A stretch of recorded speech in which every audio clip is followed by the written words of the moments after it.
it's just Martine, and welcome to the start of a NetGALLEY reading vlog. I have 3 books sitting on my shelf for NetGALLEY, so I was like, this is the perfect time to do one of these videos and knock them all out, get my rating back up. My rating's still pretty good, like my, what's it called? My ratio, my feedback ratio. But I'd like to clear these 3 books up just so that I can stop thinking about them, actually read them because I am excited about them, and don't have to worry about them getting archived before I can get around to them, etc. It also helps that these are 3 vastly different books, so I feel like I can read them right in a row and it's not going to mess me up, like it's not just one type of book. So I'm going to bring you along as I read these 3 books, and I'll also tell you their publication dates, and then you can know beforehand if you're going to be interested in these books, because I know I'm never in the know about upcoming releases, so maybe this will give you a peek. The arc that I've had the longest is South by Babak Lungomi. Oh my gosh, I'm so sorry. This is a sci-fi book that comes out on the 12th of September this year. Then I have an adult historical romance, which is Something Spectacular by Alexis Hall. I think this is the second in a series. It follows Something Fabulous. Well, it follows some of the characters in Something Fabulous, but it's their story. So I'm excited about that because I did enjoy Something Fabulous and I love Alexis Hall. In fact, I just today finished a different Alexis Hall book, so like time to start a new one, am I right? And then I have Tilly in Technicolor by Maisie Eddings, which is a YA contemporary, which I think has disability rep. I forgot to mention the Alexis Hall book has queer rep. I mean, it's an Alexis Hall book. You should know that it has queer rep. So yeah, some different representation, all different genres, age ranges. So let's jump straight into reading. I'm a goof. I forgot to tell you that Something Spectacular is slated to come out on the 11th of April this year, and that Tilly in Technicolor is supposed to come out on the 15th of August. Now let's get to reading. All right, I finally finished the first book for this reading vlog, which was Tilly in Technicolor, and I'm giving it 3.5 stars. Now that I keep track of everything in a spreadsheet, and that spreadsheet wants me to tell it what genre the book is, I have a meltdown every time I read a YA contemporary romance, because I don't know why I feel this way, but I just feel like YA contemporary romances lean so heavily into both the romance and contemporary aspect instead of just one or the other, where I feel like adult romance, it's usually like romance, and it catches me by surprise when they discuss other things in the main characters' lives that are important, versus YA contemporary romance, like I'm expecting that. That's the joy of reading about adolescence, is like it's messy and it's easy to focus on everything else. So like the romance is a good part of it, but there's lots of other stuff going on as well. I think I marked this as a romance, but know that I'm deeply unsettled about it. This book is a dual perspective YA contemporary romance about this girl named Tilly who has ADHD and this boy named Oliver who has autism spectrum disorder. I was so happy about the representation in this book for a number of reasons. One, I feel like it's more common nowadays to have a neurodivergent character in the cast. Like it's not as prevalent as it still should be and needs to be, but it's becoming more prevalent. However, whenever I read a book with a neurodivergent character, typically they're the only neurodivergent character, or any other neurodivergent character is like very off to the side of the story. So for it to be told from 2 both neurodiverse main characters, I really loved. Add on to that the fact that both types of representation were own voices representation by the author, fantastic, and I thought the author was so gracious to share those experiences with the audience. In this book, Tilly and Oliver meet on an airplane on their way to, I think it's London, but Europe in general, because Tilly is going to meet her sister to be one of her sister's summer interns and get a free trip around Europe, and it just so happens that Oliver is the other intern for the summer. They start out really rough with a really rough airplane ride together, so they don't love each other at first, but as they get to know each other, it's interesting to see how they navigate each other's differences as well as their similarities, and how long it takes them to figure out that they're not alone in the circumstances they're facing. I don't think I really, like, I understand why they liked each other in the end, but I'm not sure I really understood that connection from the beginning. Like, there was a point in which I thought their feelings made sense, but before that they still had feelings, and I thought they didn't really make sense. Not that feelings make sense, but like in a narrative sense. And so I wasn't rooting as deeply for their relationship as like maybe I would have. I hated Tilly's mom, hated her.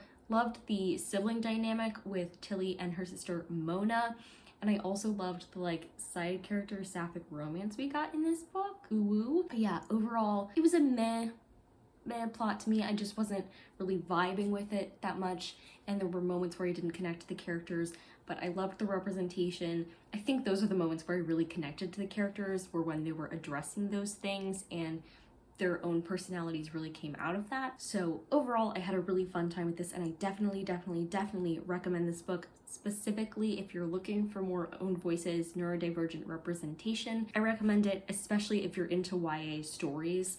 If you're not into YA, probably don't read it, but if you're into YA, then this is a great diverse read that I really had a good time with, and I'm glad that I got an ARC for it and got to leave an early review in the hopes that other people might pick it up and support that type of representation in literature as well. I also started South, which is like my science fiction book for this. I'm confused by this book. There are other books in the past that have confused me more, but in general, I'm not quite sure what's happening here, which is not aided by the fact that this particular ebook copy is one of those ones where it's like not text that you can adjust, it's like a page.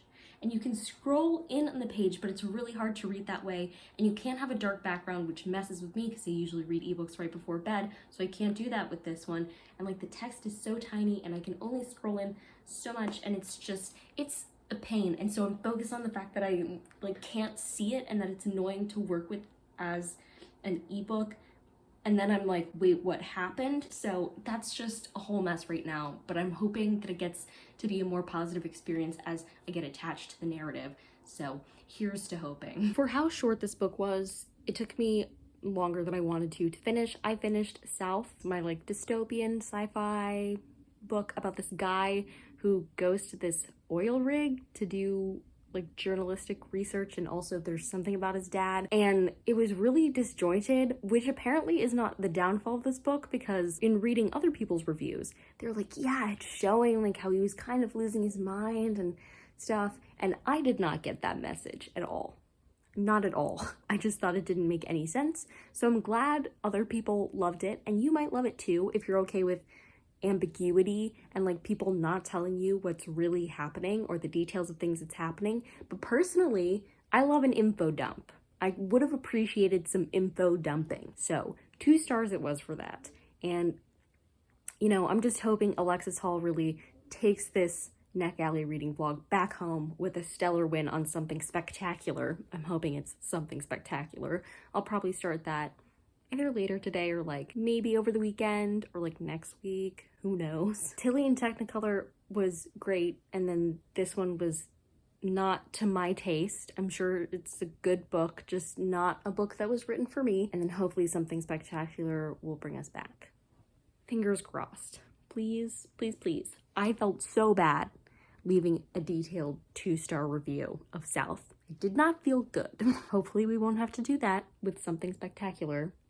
Alexis Hall, don't let me down. So I read Something Spectacular by Alexis Hall, and actually I basically read this in 2 sittings. In one day I read like a third of it, and then I took a day off because I was traveling, and then the next day I read the rest of it. I'm giving this book 4.5 stars. It wasn't quite a 5 stars for me, but there were so many things that I loved so much. I love the non-binary representation, and particularly the discussions that were had around that. I liked the discussions of aromanticism that were addressed, and like it was such a strong secondary plot, but it wasn't the primary plot. It was just, there was so much good in this. There were so many great discussions, and it was still fun and quirky, and I just had such a good time. This is a sequel to Something Fabulous. I don't think you have to read Something Fabulous in order to read Something Spectacular. You do definitely get spoiled for things that happen in Something Fabulous when you read Something Spectacular, but it's a romance, so like you pretty much go into a romance spoiled regardless. And I do think we saw a side of some of the characters that I didn't like as much in Something Fabulous